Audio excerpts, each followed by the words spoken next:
was so self-consumed by my own misery. There's no shine left in me. There was no spark left in me. He uttered those words, Sarat, for me, and he said, Mama, please don't die.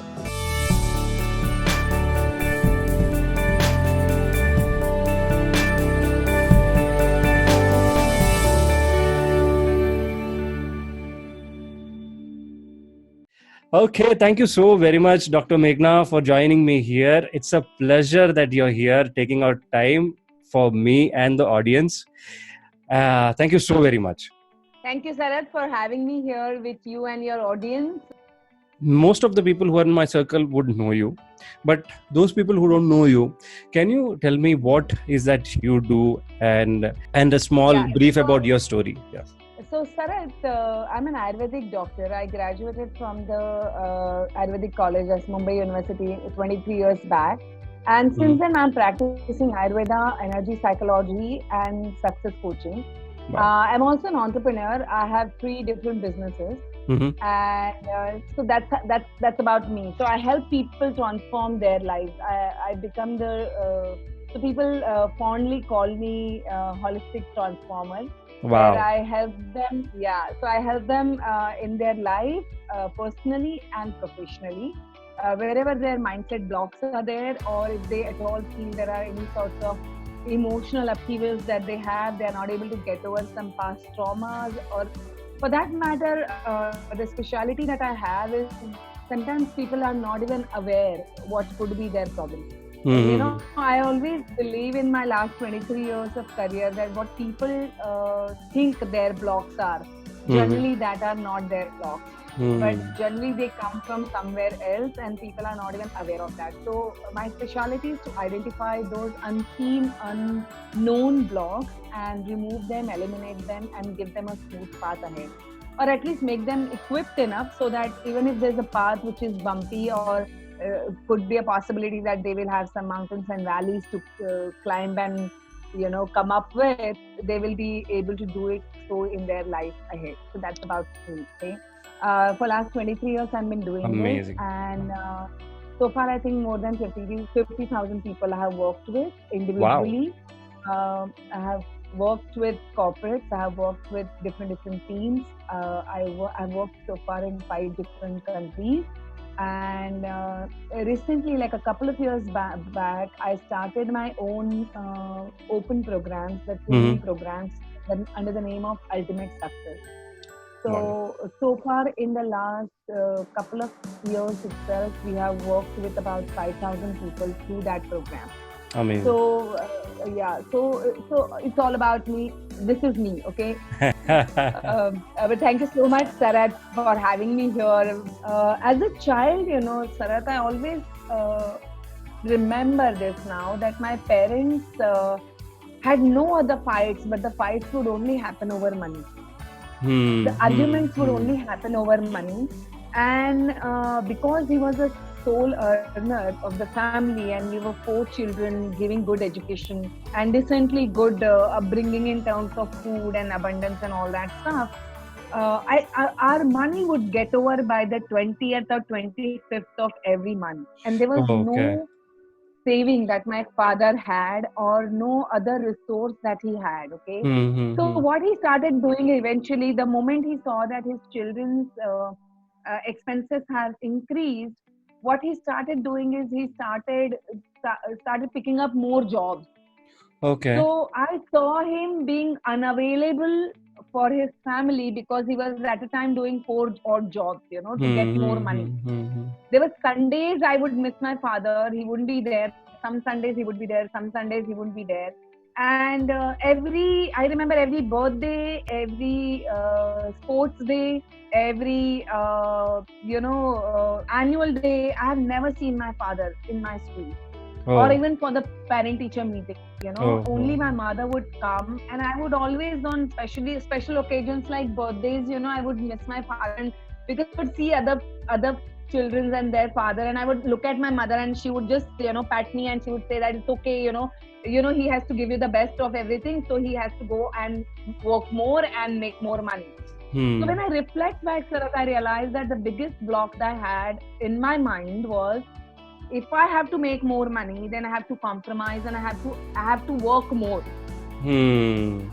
So, you know, I only knew hard work is the solution to making more money. Money. So, Okay. till 99 to 2002, till my son was born, I was doing a lot of hard work. There was no challenge of, you know, I have to look at everything. But in 2002, what happened is, my son was born in December, and like by then I had accumulated quite a bit of amount, and I was in a comfortable space. Though me and my husband both are doctors, and we both are freshers. Okay, so for us, it wasn't like we didn't have a resource or we didn't have something like a legacy kept to us. So we had to go work and get the money.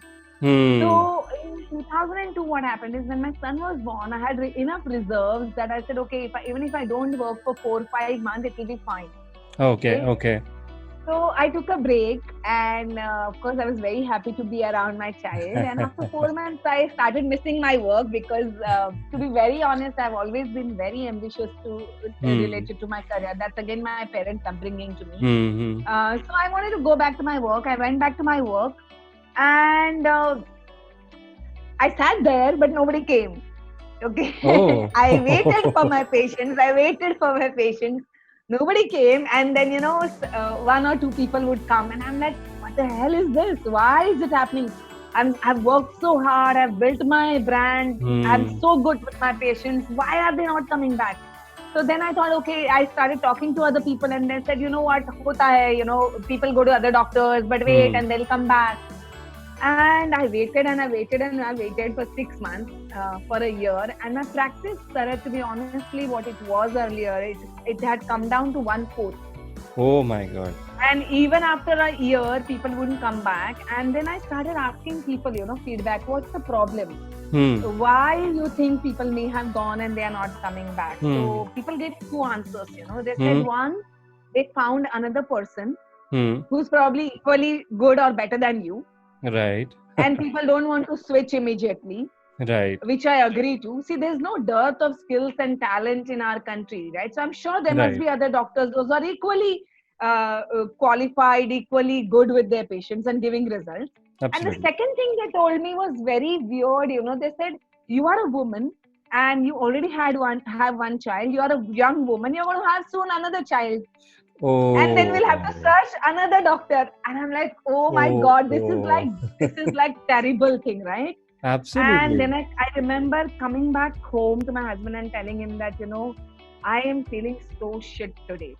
So he said, what happened? So I said, you know, I have just come to a realization that my life or my work and a vada pav vendor's work is no different. If a vada pav vendor doesn't go to the work, he doesn't get paid. His customers can go to another vada pav vendor. Right. So is my life. Sarath, I very well remember in 2006, even before this whole secret thing happened, I was working in one of the holistic wellness centers, and there's this one lady used to come. She was a patient, and she used to come, and she was my patient there, and she got cured of her allergies, her asthma, and her loads of other health issues, you know. And she started talking to me, and she said that, you know, one fine day she said, what are your dreams, Meghna? I said, I have a dream of having a holistic wellness center. I feel that I should have it near the sea, and it should be a cottage. But I don't wish to go out of Mumbai at this point of time. And I don't even know whether Mumbai has any of this kind of a thing. So I don't know, it looks like a far-fetched dream somewhere. And she just smiled and she said, you know, what are you doing on Sunday? So I said, nothing much. Like, I'll be with my son because my husband would work on Sundays also. Obviously, he was running his vada pav gadi also. So she said, then why don't you do this? That you both come over, like, you know, come to my place. We'll have good lunch and then we'll go for a coffee or something. You know, my daughter would be very pleased to meet you and stuff like that. I said, all right, fine. By then we had become friends. So, you know, so I said, okay, no problem. We'll go there. And I go there, we have nice lunch at her place, and she's an influential woman and she's a wealthy woman as well. In 2006 I remember, and she said, Chal, let's go for coffee. And I said, okay, fine, you know. and she takes me to a place, And Sarat, being born and brought up in Mumbai, I didn't know that there's some place like this in Mumbai, which Okay. is at the Yari Road, which is Aram Nagar, and which is at the sea. Okay. Okay. And she shows me one cottage, and she says, how do you like this place? I said, wow. I said I didn't know something like this exists, And even if you go today to Aram Nagar, it's a very beautiful place. Okay? Hmm. Uh, and she said, this cottage is mine and I'm not using it. Would you be open to partner with me and open a center here? Wow. And my heart skipped a bit. Okay? Wow. But I said, yes, of course. And that's how the journey of my first venture started. Wonderful. Amazing. Okay, so what happened in 2006? I started the business, and 2007 my mother started thinking. She was diabetic, and because there were no daughters with her anymore, and she and my father used to live alone, she started neglecting her health, and she started developing a lot of secondary issues because of chronic diabetes. Okay. And from there, what happened is 2007, she started falling. 2008, she started falling very badly sick, and my sister called me and she said, she's not really keeping well. You would you like to come and check today?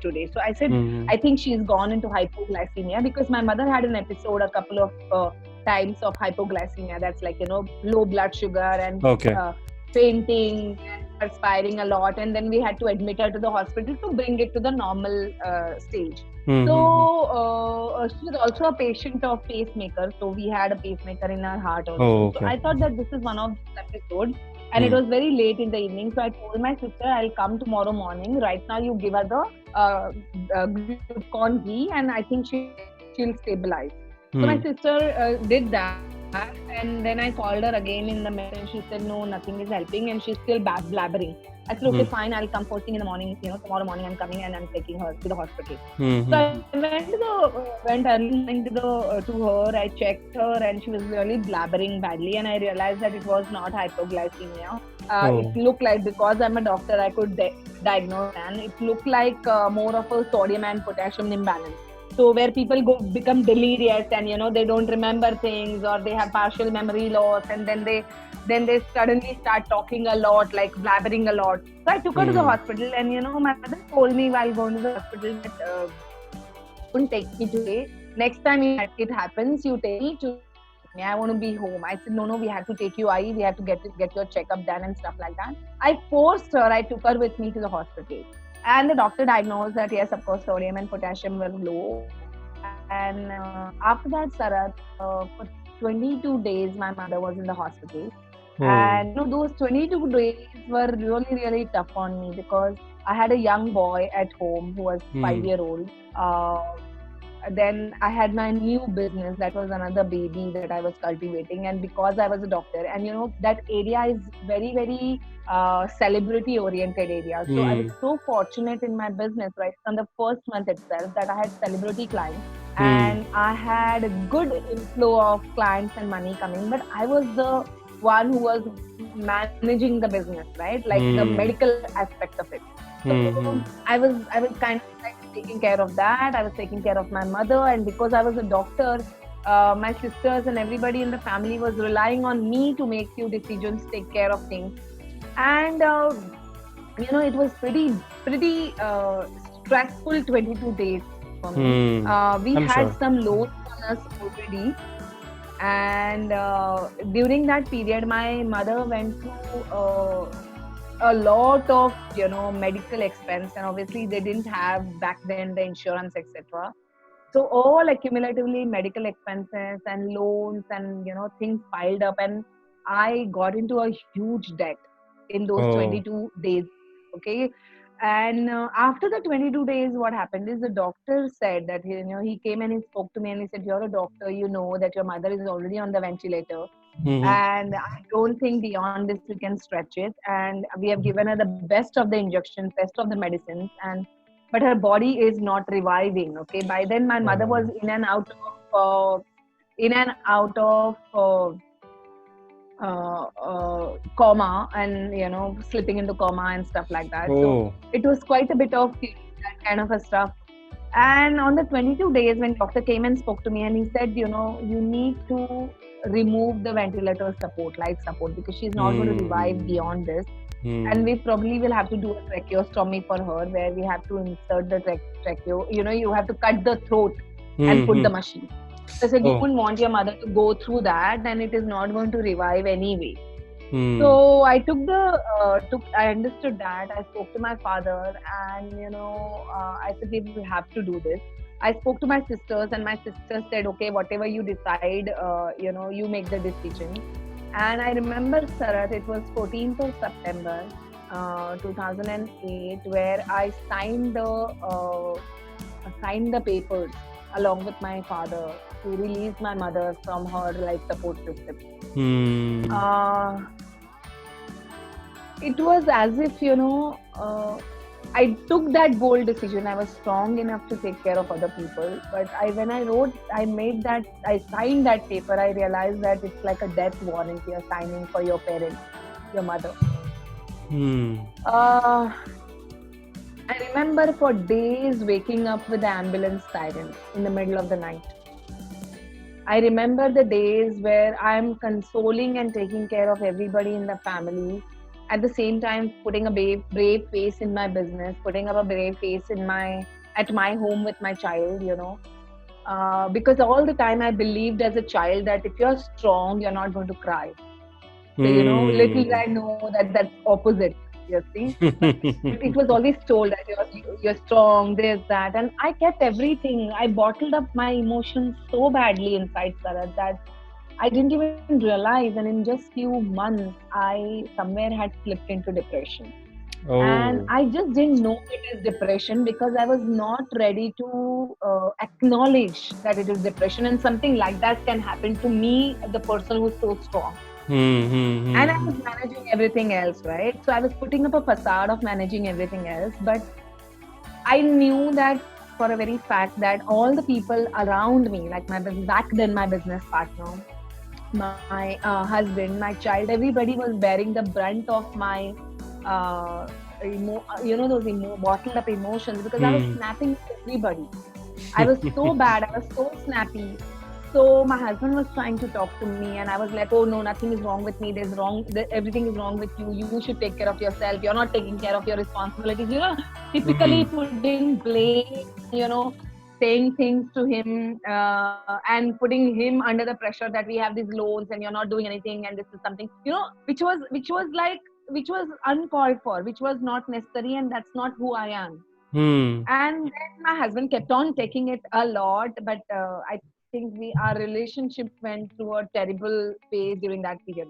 And my business partner, obviously, she had no reason to take my attitude and my snappiness. So she still is a great friend. But then she came and she told me that, why don't you do one thing, you take a break. And I remember that, I used to be at home and not be at home. I was all over the place, I remember. And I remember the days of those, finally my business partner started giving up on me, because how much anybody can take. Right. She had her own challenges and her own battles to look at. And wonderful woman she was. She tried to support me a lot, but I was not ready to take any support, because another belief that I had is I'm unsupported and I'm unloved. And you can imagine when you have lost your mother, and things like used to come. My thoughts would be like, I have no shelter on my head left anymore. I have nobody to take care of me. I have nobody to love me. Can you? I can't even resonate with that, Meghna. When I look back and I think, oh my God, what was it? Kind of, But it was required, right? And I remember one day of 2010, Sarat, September 2010. Around 9th of September. I remember these dates also very well, because I remember those 2 years, 2008 to 2010, were pathetic for me. Like, it was such a rock bottom phase for me. I had no friends left, I had a very rocky relationship with my husband. My son was to be, when I look back his pictures of those days, I see the depression in his eyes because obviously he was reflecting my Oh. emotions, right? And how Hmm. terrible as a mother I must be. But I was so self-consumed by my own misery at that point of Hmm. time that I Hmm. was not looking at any of this. And 9th of September 2010, I remember that I had woken up in the morning. I had done some walk. I don't know for what. My son was at home, must be Ganpati vacation or something. But I had woken up and I had done all my morning stuff, whatever I had to do. And I sat down. My ritual used to be that I used to sit in one corner of the room near the window. I used to put my head in my knee and I used to sit for hours, Oh. clueless, not knowing what to do. Oh. Oh. Oh. Okay, looking into the endless, there's no shine left in me, there was no spark left in me. Hmm. I was to zero down at what I don't even recollect now. There was no, like, that state was pathetic, like. And Hmm. my son tapped onto my shoulders like this, and when he tapped onto my shoulders, I turned around and he took my face in his little arms and his hands, and he uttered those words, Sarat, for me, and he said, Mama, please don't die. Oh. Sarat, I still feel the emotions of the intensity that 7-year-old must have gone through, and it was a awakening time for me.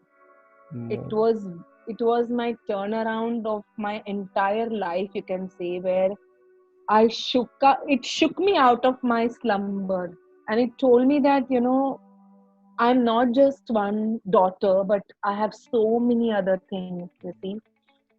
And by then, my business relationship with my partner had become so bad that she said that she cannot continue Hmm. into this Hmm. business. Hmm. So I decided to carry on with the business. But Hmm. I remember, Sarat, when I took that business, I still wasn't aware that what I will do with it. But Hmm. only that moment when my son asked me and he said that please don't die, the entire life just came in front of me. And in that moment, Sarat, I made the decision and I committed to my child. And I told him, I said, Beta, you will never ever see your mother broken or broke. Wow. Wow. So that was Wow. 2010, and this is 2020. Now I have 3 businesses. I consider myself extremely successful, fortunate enough to work with so many people and creating so many success stories for people. So I have a Amazing. business called the Mantra Holistic Wellness LLP, through which we do coaching and training. Um, I have another business which is Six Sense Ayurveda Spas. We have a couple of spas in Mumbai. I have another pharmaceutical company which is Solitin Healthcare Private Limited. So through all these ventures that I think I would call it we, because all the businesses have partners at the Hmm. same time. My life partner, my husband. We built our lives the way we wanted. Today, Sarat, I can say that I work 3 to 4 days in a week, and 3 to 4 days I spend at home, depending on how my schedules are. I spend good quality time with my son. Amazing, he's 17 now. Have a great bonding with my child, and we have great conversations at home. So I would say, in all, life is really blessed, And if I look back, I feel all that I went through had a purpose, had a higher purpose, to only shake me up and tell me that you're not here to live for yourself, but you're here to live for the whole of the world. Thank you so much for sharing all these things. People don't usually share these vulnerabilities. Thank you so very much. And people definitely are relating to whatever you said. I could relate to so many things which you said. So thank you so very much for that. You're most welcome. Now you said in that moment you decided. So I'm sure when your child touched your face and after that, what exactly happened and what is that you did? I know that moment was the turning point, but there are a lot of things which you might have done. Just before that, what were that self-talks which you were having? And after that, what is that you did to change that? Yeah, sure. So Sarah, as I said that I recognize, so the moment my son said that, and I promised him that, that your mother will never be broke and broken. Hmm. But when you say things, but you don't know how to do it, and that's what happens. And I would like to tell your viewers, you make those decisions and you don't know how things will fall in place, how things will Hmm. work. But those decisions are so profound that you're ready to do everything in your capacity to make it happen for you. Okay, Hmm. and Hmm. then it's a higher purpose, higher emotion attached to that decision. It's no Hmm. longer me now. It has back then, I'm talking about 10 years back then it was about my child. Hmm. Okay, so that emotion was a higher emotion. Hmm. I didn't want to earn income just for earning money or earning an income. Hmm. I did. You see, I was talking earlier about मुझे वड़ा पाव की गाड़ी नहीं चलानी है. Right. So Right. that Right. was for me, right? But now Right. it became even more profound, where I said that this is it. Like my son is Hmm. now important. I want to give him the best of what Hmm. I can be as a mother, as a role model, and as a person who is going to build life for him. Right. So I think the higher purpose, higher emotions, once you attach them to your goals, Hmm. and one must attach them to their goals, the higher purpose and higher emotion. It could be Okay. anything. For me, it was my child. For somebody, it could be you and your spouse or partner traveling across the world.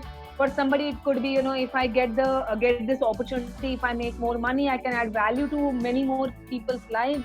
Hmm. And now in my life, I feel that's what is my higher purpose. Back then, when my son was younger, I felt, because at that moment, in that situation and that capacity that I had this goal that I want to give best life to my son. Now that I've crossed that milestone, I Hmm. think now it is to give to the larger goal, like large society, community. What can Wow. I add value to? So if you can understand this, yes, of course, first you. So what Hmm. I did when I made that decision is, I I decided, that first I'll take care of myself, because if Hmm. my cup is not full, I cannot give it to anybody else. And True. then I started the way I used to work with people and give them the breakthroughs. I started working on myself initially, and then Hmm. I started finding mentors and coaches, Wow. those who can work with me. Hmm. Hmm. Hmm. Hmm. So I allowed other people, not getting into the ego zone that, oh, I know it all. I'm helping so many people. How can I not work on myself? I realized that I know everything, but probably I don't know how to work on myself, because the best Hmm. of the surgeons cannot do the surgery on Surgery themselves, himself. right? True. So I decided, I first I figured out which coaches and mentors can I go to and work on myself. So I started working on myself. I started decoding my old patterns and my behaviors, my actions, my mindset, my some Hmm. unresourceful emotions, stuff like remembering stories like when we didn't have money, and we had to ask from somebody, the Hmm. neighbor or maybe the relative, and going to the family get-togethers and occasions where people laughing at us or making mockery of us because we didn't have money. Hmm. And I remember very critically one that my eldest Masi, and I remember that I must be in seventh or eighth standard, and generally Hmm. anybody asks the children, what do you want to be? And my Right. father always had a dream that one of his child should be the doctor. Oh. So I told her that, I told her that I want to be a doctor. And Hmm. she just laughed at me and she said, look at you, and look at your parents. Do they have enough money to give you a regular education also? You Hmm. don't speak these things to a young child, right? And my Right. mother held me tight and she said, if she wants to be a doctor, whatever it takes, we'll make it happen for her. Wow. So that emotion, that of course you have you walk this road, right, where these are the moments where you have impact of your mother and feeling, oh wow, my mother loves me so much and she's my role model. But at the Hmm. same time, you as a child or maybe as a person, you ignore what other person spoke. But I Hmm. don't think you can ignore those things. I think True. somewhere deep down, if you have It's in you. enough experiences are like that, you're Hmm. taking it inside, and you know that there is all the time. Then you have backing up stories like your parents arguing and fighting over money. Gas खत्म हो गई है 25 दिनों में, तो gas लाने के भी पैसे नहीं है. You know, things like that, the memories come back to you, right? And you realize that, oh my God, like she's saying it right now, but does she really mean it? And when the time comes, will it happen? Though it happened, sir. My father, I think he blew up entire his retirement fund on my education to make me doctor. Wow. They made it happen, right? But you see, as a child, I didn't know that. Right. So as a child, I didn't know those things. I feel I had the best of the parents, those who never thought about their old age. Right. Blowing up the entire retirement fund on your child's education is something which is amazing, right? Isn't it? Like, I'm feeling that how much my parents must be secured in their own space probably, or must be having faith somewhere on the higher energies or God, whoever you call it, that something will take care of them. Probably on you. Yeah, I'm sure, but you know, that's also a huge responsibility on a child's shoulders. Do you understand this, Sarath, right? Yes. As a child, you understand that if my parents don't have money, that means I have to take care of them. Right. And when you are young, you are not ready for such responsibility. True. And you know, the whole loan that I went into is because of this. Because I had a family, I had a child, I had my parents to look after, and I didn't have so much of earning as a new doctor. So they were getting old, and they didn't have insurances. So I had to pay for all their medical expenses. Because so the challenges continued like that, right? So my biggest breakthrough that happened to me was working on myself, understanding and releasing these past experiences, especially the attachments that I had with them. Understanding that this is just an experience. What you draw out of it is your choice. So today, when I look back at those experiences, I think I only am grateful for all those experiences. The second thing I realize is to understand what is it that you are best at, and working through that best that you are at. Like, you know, as a child, I remember that so much I was compared, and there was so much comparison everywhere, like school, home, everywhere. So I was very competitive in my space for anything. And the moment I started working and releasing these baggages, I realized, oh my God, I don't need to really compete. And you know, the person I'm probably competing with is not even aware that I'm competing with. So true. Most of the time, this is the same thing which happens. Yeah, but I realized this such a silly thing. So it was so silly. Okay, I was walking alone, and there were these two women in front of me walking. Okay, and they were walking at a higher pace. And in my mind, I'm like, okay, I want to beat them up. Like, I want to walk faster than them. And I started walking faster than them. They are in their musty walking, and I walk faster than them. I'm feeling so great about myself. And then there was this moment of, you know, shit. You see, you do this every time, Meghna. Why are you doing this? Where is your focus, and where are you putting your energy in? So, you know, these moments, I turned my things around. I think these are the moments. I remember Tony saying that, you know, it takes just a moment of decision that you change your life. And this was my moment of decision where I realized, I'm not here to compete with anybody. I've done it for years and it hasn't helped me. And I dropped it, you know, just like that. The best part about my life, I think, Sarath, is that I would like to talk to your viewers and tell them to do is be the best student. Be the best student that you can be. Okay, learn your lessons faster. The moment you realize your mistakes, learn it and grow above them. Don't make the same mistakes again and again. Make mistakes, plenty of them, because that means you're learning and you're growing. But don't make the same mistake again and again. Be the best student of the universe, where you learn it. The universe has given you this idea and said that this doesn't help you. Drop it right now. You drop it. You change that. You change that. So I remember that in the last 10 years, the one thing I have done is learn fast and change change myself and adapt to the new situations and new things faster. So, you know, the moment I knew that we are going to follow the path of the other countries, I already had started making some business decisions. So you have to be very fast. The speed of implementation matters more than planning. You don't waste time to get ready. You first fire, then you get ready, and then you aim. It's the biggest takeaway I have learned in the last few years. Wonderful. You see, because people, those who have speed of implementation, people, those who fire first and then get ready, by the time we are thinking of getting ready and firing, they've already fired 50 times. Right. And out of the 50, at least 5 will hit the bullseye. Right. So by the time you even start to fire 1, they've already fired 5. 5. True. I'm still learning. I am not saying that I'm the best at this game. I'm still learning. But whatever you're asking me, what I learned in the past few years and what I did faster is, one, I told you that I changed myself. Like, you know, the moment I realized that this is not helping me, I dropped it. I released my past baggage big time. Like I did a lot of inner work to be what I am today.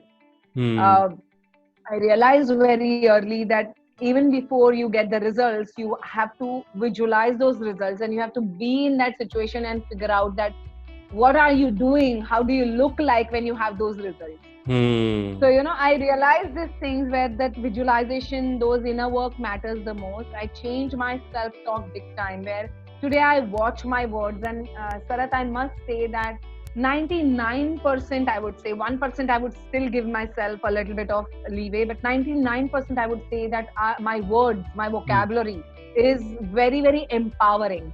Wonderful. 1% I'm saying was sometimes when, you know, you're attached to things like your child, sometimes that fear comes, you know, and sometimes you have those disempowering stuff coming in your face, and then you have to work on them again. So I talk to yourself and tell, no, release it. This is not required. It's not a doomsday. Right. So I'm not saying that holier than thou. I do get my doubts. I do have my, you know, things come to me sometimes. But to be very honest, during this volatile period of business, I didn't have one doubt that my business is not only going to survive, but thrive. Awesome. And this is happening only for the betterment of the world. I feel that I still need to work in terms of my mother as a mother, the way but I think it's, I would say that it's okay sometimes, you know, you can't really be all bulletproof all the time in your life. And there's a lot, and you know, never stop being a student is what I feel. Never stop being a student. And also I realized that the biggest breakthroughs in my life happened because I took help from people. So never sit in the throne of an ego and think, how can I ask for help? If you don't get it, ask the expert. And you know, the experts are so willing to give you and share their knowledge to you. Right. They are not holding back. They are there to give you everything that they have. Right. So just help and progress and grow. And another thing I would say is always keep building your skills. Today also, that I would consider that I'm giving this breakthroughs to people, but today also I at least do 3 to 4 courses in a year.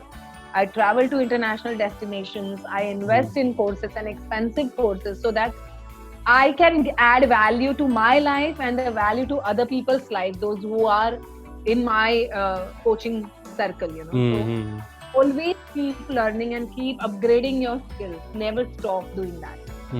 Because you have to constantly get there. If something is stopping you, if you feel it's your self-doubt, work on it. If you feel you lack a skill set, work on it. Like, you know, I'm doing this live series on Facebook for quarantine 21 days.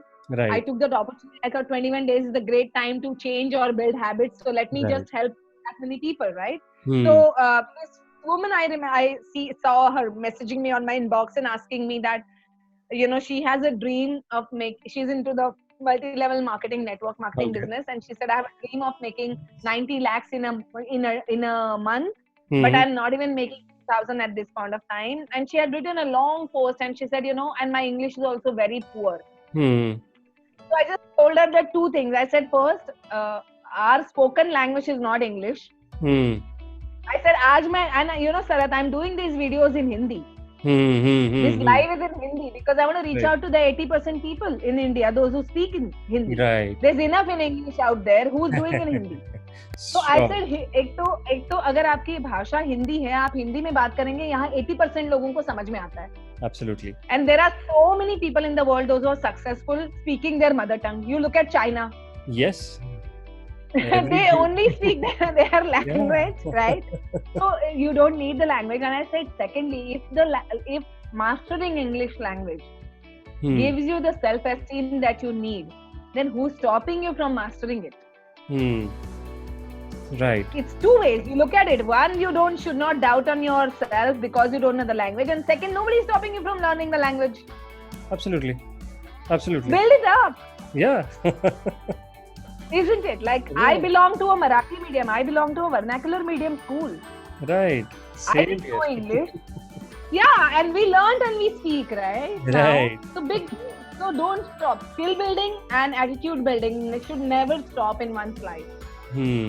And you should always keep your mind open for new ideas. Don't close them. Right. And the best part I was talking about your strengths. So sharpen your strengths, because when you sharpen your strengths and work on them, and you're working through your strengths, you are always in a flow state. You're in a productive zone. The things that you are not good at, give it to somebody else. Don't waste your time on them. This is the biggest takeaway, I would say. Delegate and collaborate. You don't need to figure out everything on your own. You're wasting your time. True that. So I think these are some of the nuggets of wisdom that I learned in my life. When we're talking about mentors, right? So, people would have doubt that, mentors are always, you need to pay money to mentors. Yeah. Is it that? Yeah. Or you can go and approach someone who is at least have some knowledge much more than you and learn from them? How do you? Okay. So both ways I will say. I always invest in my personal growth. The first thing I do when I make money is I keep my fund for my personal growth. I always invest money because I feel that when I invest money, it's not for my mentors, it's for me. When I invest money, I'm more serious. And so it is with everybody, Sarat. You give the people something free. See, I'm doing this 21 days series right now on Facebook Live, okay? Right. I'm every day having about 7,000-8,000 people watching those videos. But who's stopping the rest of the world? Right. At 9:30 p.m. I go live sharp, and there are any given time 100 to 150 people. Who's stopping the rest? True. It's because it's a free information. It's a free knowledge. So I personally feel invest जितने भी आप कमाते हो पैसे थोड़े से side में करके रखो, whatever percentage you feel, but dedicate a certain percentage for your self growth, which is very important because then you're going to be serious about your self growth. True. नहीं तो देखो आपको कोई कुछ चीजें लाके देता है ना, सीडी देता है, बुक देता है, पेन ड्राइव देते हैं, पढ़े रहते हैं यार. Nobody looks at them. Absolutely. I have a person who attended my 3-day seminar recently. He gave me a bag full of books.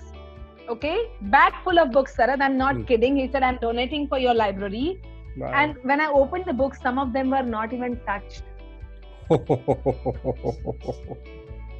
He had bought them. He had not even read them. तो हमारी life में ना ऐसे बहुत, इनको मराठी में कहते हैं आरंभशूर, जो एक इनिशिएटर्स होते हैं ना, कि वो बड़े वो एक्साइटमेंट में एक मोमेंट में आकर के चीजें ले लेते हैं कि हम करेंगे, लेकिन उसको फॉलो थ्रू नहीं करते. That's another lesson, by the way, for the viewers, that if you start something, make sure that you go to the finish line. How do you go to the finish line?